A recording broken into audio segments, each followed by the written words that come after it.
আসসালামু আলাইকুম।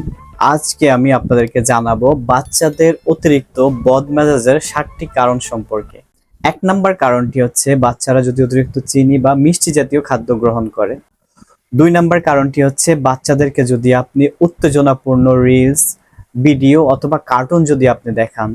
৩ নাম্বার কারণটি হচ্ছে বাচ্চাকে অতিরিক্ত শাসন করা অথবা মারধর করা। ৪ নাম্বারে যদি আপনার বাচ্চার অপর্যাপ্ত ঘুম হয়। ৫ নাম্বারে বাচ্চাদের সামনে যদি বাড়ির বড়রা অতিরিক্ত মেজাজ দেখান বা রাগ দেখান। ৬ নাম্বারে বাচ্চাকে যদি আপনি সবসময় ৪ দেয়ালের মাঝে বন্দি করে রাখেন। এবং ৭ নাম্বার সর্বশেষ কারণটি হচ্ছে আয়রন বা ভিটামিন ডি ডেফিসিয়েন্সির কারণে বা ভিটামিন ডি এর অভাবের জন্য। অবশ্যই এই বিষয়গুলো খেয়াল রাখবেন, ভালো থাকবেন, সুস্থ থাকবেন। আসসালামু আলাইকুম।